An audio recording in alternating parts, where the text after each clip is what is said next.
میں حاضر ہوں مسجد عبداللہ بن عباس رضی اللہ تعالیٰ عنہ کے پاس، اور آپ کی مزار بھی مسجد کے احاطے میں ہے، آپ کا گھر یہاں پر مسجد کے پاس ہی ہے، اس کی بھی زیارت کریں گے۔ چلیے اندر چلتے ہیں۔ حضرت سیدنا عبداللہ ابن عباس رضی اللہ تعالیٰ عنہ فضل و کرم کے اعتبار سے اپنے زمانے کے علماء میں شمار کیے جاتے تھے، جن کی ذات گرامی ایسا صحیفہ تھی جس میں تمام علوم و معارف جمع تھے۔ قرآن، تفسیر، حدیث، فقہ، ادب، شعر و شاعری، فرائض اور مغازی وغیرہ کوئی ایسا علم نہ تھا جس میں سے اللہ تبارک و تعالیٰ نے ان کو حفظ وافر عطا نہ فرمایا ہو۔ یہ مکتبہ ہے، لائبریری ہے عبداللہ ابن عباس۔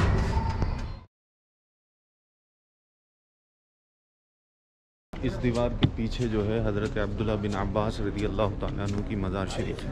کلام اللہ کی تفسیر و تعویل میں جو مہارت اور آیت قرآنی کے شان نزول اور ناسخ و منسوخ کے علم میں جو وسعت اللہ تبارک و تعالیٰ نے آپ کو عطا فرمائی تھی، شاید کسی کے حصے میں آئی۔ حضرت عبداللہ ابن عباس رضی اللہ تعالیٰ عنہ کا حلقہ درس بہت وسیع تھا۔ سینکڑوں طلبگار روزانہ ان کے چشمہ علم و عمل سے سیراب ہوتے تھے، گویا کہ انہوں نے اپنی پوری زندگی کو دو حصوں میں تقسیم کر دیا تھا، ایک حصہ تحصیل علم اور دوسرا حصہ درس و تدریس۔ اشاعت دین متین کے لیے وقف کر رکھا تھا۔ کبھی کوئی سائل ان کے چشمہ فیض سے ناکام واپس نہیں ہوا۔ اس عام فیض کے علاوہ بعض مجلس خصوصیت کے ساتھ درس و تدریس اور علمی مذاکرات کے لیے مخصوص تھی، اور ان میں باقاعدہ ہر علم و فن کی جدا جدا تعلیم ہوا کرتی تھی۔ الحمدللہ مزار شریف کی ہم نے زیارت کی، ابھی مسجد کی طرف جا رہے ہیں۔ مسجد کا اندرونی منظر بھی آپ کو دکھاتے ہیں۔ اس علم و عمل کے پیکر کا فیض حضر میں نہیں بلکہ سفر و حضر دونوں میں یکساں جاری رہتا تھا۔ چنانچہ جب آپ چند دنوں کے لیے حج کی غرض سے مکہ مکرمہ تشریف لے گئے تو اس وقت بھی ان کی قیام گاہ متلاشیان علم کی درسگاہ بن جاتی۔ حضرت عبداللہ ابن عباس رضی اللہ تعالیٰ عنہ ترجمان قرآن اور محدث ہونے کے ساتھ ساتھ ایک عظیم فقیہ بھی تھے۔ آپ نے مکہ مکرمہ میں فقہ کی بنیاد رکھی۔ آپ رضی اللہ تعالیٰ عنہ بلند پایا مناظر بھی تھے، چنانچہ جب خارجیوں نے فتنہ کھڑا کیا تو حضرت علی رضی اللہ تعالیٰ عنہ نے حضرت عبداللہ ابن عباس رضی اللہ تعالیٰ عنہ کو ان کے ساتھ مباحثہ اور مناظرہ کے لیے منتخب فرمایا۔ اس وقت حضرت ابن عباس رضی اللہ تعالیٰ عنہ نے ان سے مباحلہ اور مناظرہ کرتے ہوئے ان کے الزامات اور شبہات کے ایسے مدلل جواب دیے کہ ان کی عقلیں دنگ رہ گئی۔ اسی دوران 20,000 خارجیوں نے توبہ کی اور حضرت علی المرتضیٰ شیر خدا رضی اللہ تعالیٰ عنہ کی حمایت کا اعلان کر دیا۔ حضرت عبداللہ ابن عباس رضی اللہ تعالیٰ عنہما کی کل مرویات کی تعداد 1660 ہے، جن میں سے 75 بخاری اور مسلم دونوں میں ہے۔ جو روایات صرف بخاری میں ہے ان کی تعداد 120 اور جو صرف مسلم میں ہے ان کی تعداد 9 ہے۔ آخرکار علم و عمل کا یہ پیکر حبر الامہ ابن عمہ رسول اللہ سیدنا عبداللہ بن عباس رضی اللہ تعالی عنہما 63 سنہ ہجری دار فانی سے دار بقا کی طرف تشریف لے گئے۔ حضرت علی رضی اللہ تعالی عنہ کے صاحبزادے حضرت محمد بن حنفیہ رحمۃ اللہ تعالی علیہ نے آپ کی نماز جنازہ پڑھائی اور تدفین کے بعد فرمایا کہ آج اس امت کا ایک عالم ربانی دنیا سے رخصت ہو گیا۔ اللہ تعالی حضرت ابن عباس رضی اللہ تعالی عنہما کے درجات کو بلند فرمائے اور ان کے صدقے ہماری مغفرت فرمائے۔ اپنی آنکھوں کو ملوں آپ کی چوکھٹ سے نظیر ہے تمنا یہ خدا سے کہ رسول عربی اپنی آنکھوں کو ملوں ایسا بات تیرا گزر ہو جو مدینے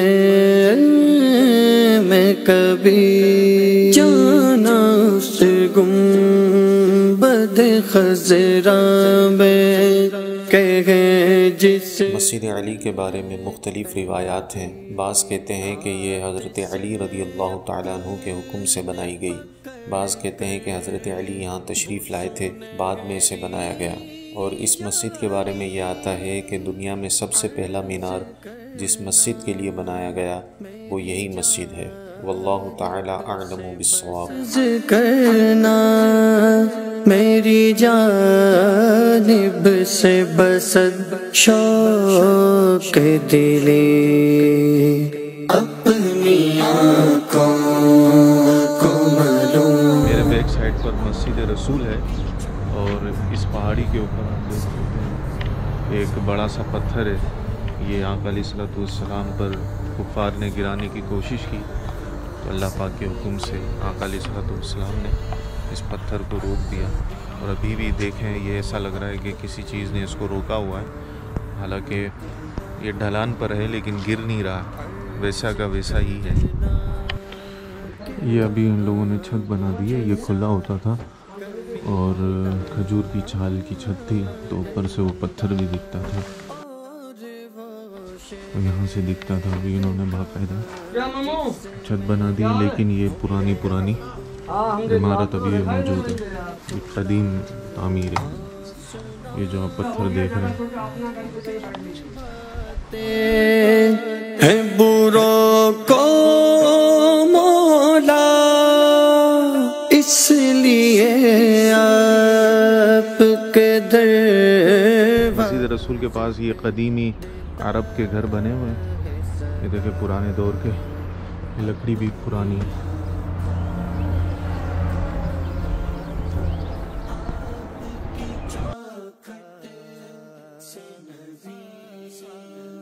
طائف کے بازاروں میں اوباش لڑکوں نے شقاوت قلبی کی انتہا کر دی۔ حضور علیہ الصلوۃ والسلام پر اتنے پتھر برسائے کہ آپ کا جسم مبارک لہو لہان ہو گیا۔ آپ علیہ الصلوۃ والسلام کچھ دیر کے لیے ایک باغ میں رکے۔ یہ باغ ربیعہ نامی شخص کا تھا۔ اس کے دونوں بیٹے عتبہ اور شیبہ اس وقت باغ میں موجود تھے۔ انہوں نے ایک تشتری میں انگور کا ایک خوشہ دے کر اپنے غلام عداس کے ذریعے حضور علیہ الصلوۃ والسلام کی بارگاہ میں پیش کیا۔ حضور علیہ الصلوۃ والسلام نے بسم اللہ پڑھ کر انگور کے دانے توڑے تو عداس کی نظریں چہرہ اقدس پر جم کر رہ گئی۔ وہ جانتا تھا کہ یہاں کے لوگ بسم اللہ پڑھ کر کھانا نہیں کھاتے۔ حضور علیہ الصلوۃ والسلام نے غلام سے پوچھا، تم کس ملک کے رہنے والے ہو اور تمہارا تعلق کس دین سے ہے؟ تو اس نے بتایا کہ میں ایک عیسائی ہوں اور نینوا کا رہنے والا ہوں۔ حضور علیہ الصلوۃ والسلام نے فرمایا، وہ نینوا جو یونس علیہ السلام کا شہر ہے۔ عداس تصویر حیرت بن گیا اور بولا، آپ یونس علیہ السلام کو جانتے ہیں؟ ارشاد فرمایا، یونس بھی اللہ رب العزت کے نبی ہیں اور میں بھی نبی ہوں۔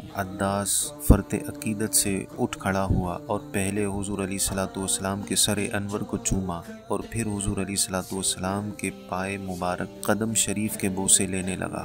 بعض روایتوں میں آتا ہے کہ حضرت عداس نے وہیں پر اسلام قبول کر لیا اور بعض میں یہ آتا ہے کہ بعد میں انہوں نے اسلام قبول کیا۔